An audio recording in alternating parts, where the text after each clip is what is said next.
Bonjour Yann Delegue. Bonjour. Merci d'être avec nous ce matin. 18 ans, ça fait 18 ans que la France n'a pas gagné à Twickenham dans le tournoi des 6 Nations. C'était le 13 février 2005 précisément. Vous étiez sur le terrain. Ouais. On va avoir quelques images, on en parle après. Qui arrache la balle, qui se rend dessus, c'est fini. Victoire de l'équipe de France qui réussit l'exploit. 18-17 devant l'Angleterre. Après avoir été mené à la mi-temps, rendez-vous compte. 6-17, pas un point marqué par les Anglais dans cette deuxième période. L'équipe de France a réussi l'impossible. Et l'impossible, vous le savez bien, l'impossible n'est pas français, Thierry. L'impossible n'est pas français, mais il s'en est fallu de peu ce jour-là. Ouais. Quel souvenir gardez-vous de ce match ? D'abord, un très bon souvenir. J'avais jamais revu ces images, donc vrai c'est marrant. Ouais. Ça remet des émotions. Ouais. Non, beaucoup de joie, évidemment. On avait fait un exploit ce jour-là. On sentait bien parce qu'on avait joué une équipe d'Angleterre qui était assez forte. On avait été très dominé. Et à force de résilience, d'abnégation, de beaucoup de défense, on avait réussi à l'emporter en fin de match. Et d'un Dimitriashvili en feu aussi. Et qui C'est lui qui avait inscrit tous les points du match. Hein. Ouais, exactement. Donc un très beau souvenir. Ouais. Je crois que c'est Dimitriashvili qui disait que vous aviez pris une énorme soufflante à la mi-temps. Oui, oui, on était mené de plus de 10 points, je crois. Donc effectivement, il fallait réagir. Mais c'est ce qu'on a fait en deuxième période. Ouais. Ce match, il est resté dans les mémoires pour beaucoup de supporters. Vous aussi, il vous a marqué. C'est l'un des matchs qui a compté dans votre carrière ? Ouais, forcément, parce que quand on gagne l'Angleterre à Twickenham, on le voit, ça fait 18 ans que c'est pas arrivé, donc c'est quelque chose d'assez rare et c'est quand même un exploit. Donc forcément, évidemment, ça m'a marqué, même s'il y a eu plein d'autres moments forts dans une carrière, mais celui-ci fait partie des meilleurs. Ouais. Pourquoi ce crunch, donc ce duel face à l'Angleterre, n'est jamais un match comme les autres ? D'abord parce que les Anglais sont nos meilleurs ennemis finalement, donc on déteste leur côté un peu prétentieux et hautain, donc voilà, ça met une rivalité. On reproche aussi souvent aux Français. Exactement, je pense qu'on est pareil. Et donc voilà, il y a ça. Puis après, ça a toujours été une très belle équipe de rugby de tous les temps. L'équipe de France aussi, donc il y a une rivalité sportive également. Et puis ce stade-là, qui est un temple du rugby quelque part, puisque c'est eux qui ont inventé ce sport, parmi beaucoup de sports d'ailleurs. Et donc ils se font un malin plaisir à donner un petit peu la leçon à tout le monde. Oui. Donc évidemment, ça nous agace un petit peu. Et pas que nous d'ailleurs, je crois que souvent les autres équipes aussi sont assez contentes quand l'Angleterre perd. Bah oui, j'ai une anecdote par rapport à ça. Je jouais avec un pilier All Black en club en France. Et lui m'avait dit, je suis pour deux équipes. Je suis pour la Nouvelle-Zélande, évidemment, et je suis pour l'équipe qui joue contre l'Angleterre. Donc c'est dire si ils sont détestés par beaucoup de pays. Les supporters se chambrent beaucoup avant le match, c'est classique. Est-ce que les joueurs se chambrent aussi ? Quelle est l'ambiance quand on est dans le couloir avant d'entrer sur le terrain ? Non, il y a plutôt beaucoup de respect. Oui. Il y a aussi de la pression mentale, physique, parce qu'on sait qu'on fait un sport de combat collectif, donc on sait que sur le terrain, il faut garder de l'humilité parce qu'évidemment, ça va être un combat difficile où il va y avoir des traumatismes quand même au niveau du corps. donc on a beaucoup de respect par rapport à ça et ça se chambre pas trop. Pendant le match, un peu plus. Ah, vous avez des anecdotes, des souvenirs comme ça pendant le match, d'accrochage ou de... Oui, alors évidemment, comme c'est un sport de combat, donc effectivement, de temps en temps, il peut y avoir des accrochages, même si... Il y a des règles, Bien sûr. Mais malgré ça, des fois, le sang va plus loin. Donc, effectivement, il y a des petits accrochages physiques, mais ça va jamais plus loin. Ouais, un petit peu aussi, mais ça va jamais plus loin. Et puis surtout, au rugby, ce qui est sympa, c'est que quand le match est terminé, après, on va boire une bière tous ensemble. C'est ça, on se serre la main, on se dit good game, et puis, toujours. Twickenham ne réussit pas beaucoup aux Français. Depuis le premier crunch en 1911, les Bleus ne se sont imposés qu'à 11 reprises là-bas. Je vais remontrer la une de l'équipe ce matin, qui est très sympa, qui refait un peu une affiche d'Indiana Jones avec les Bleus de Galtier et le temple maudit, ce temple de Twickenham. Est-ce qu'il y a un effet stade ? Ouais, ça joue un petit peu. Ça joue un petit peu parce qu'on sent l'histoire du rugby quand on rentre dans ce stade-là.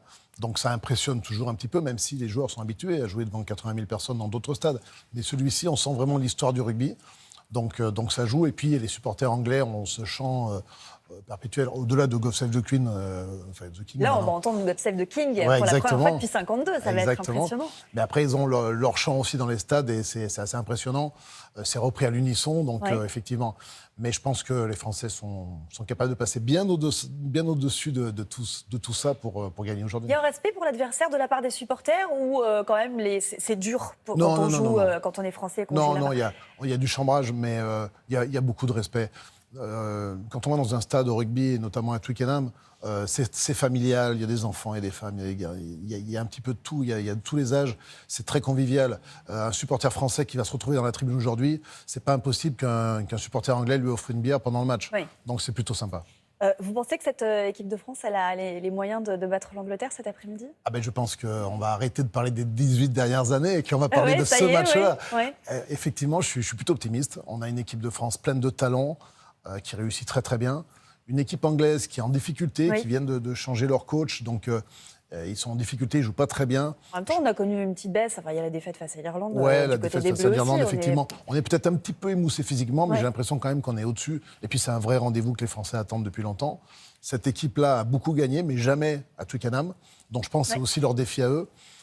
Donc je mise sur une victoire française, je suis assez optimiste. Qu'est-ce qu'il va falloir aux Bleus pour l'emporter?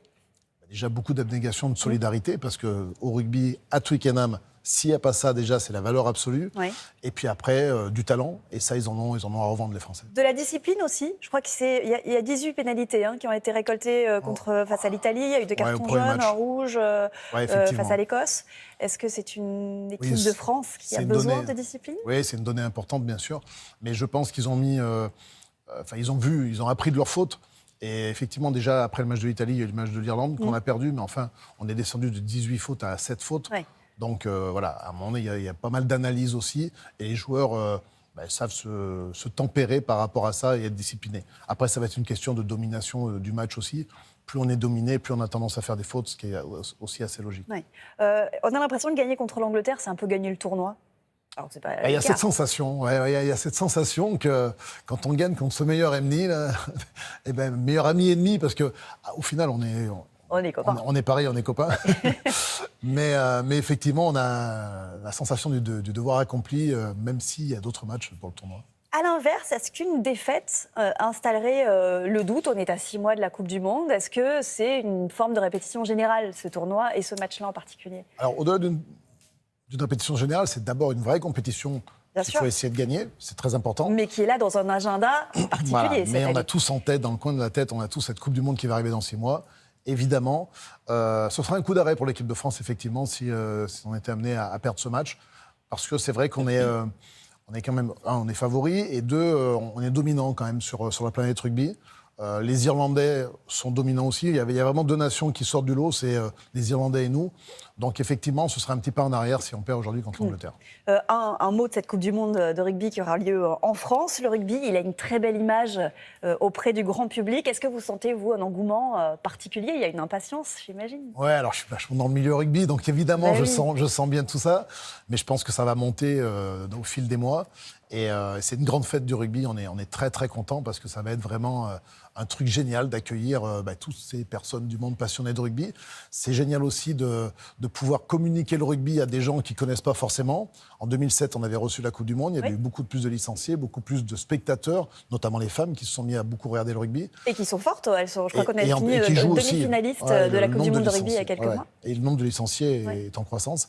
Donc effectivement, ça va être un moment formidable de recevoir cette Coupe du Monde avec en plus une équipe de France qui performe. Donc, sait-on jamais. Merci beaucoup Yann Delec d'avoir été avec nous ce matin. Je rappelle que le match est à 17h45 et c'est sur France 2. Merci. Merci.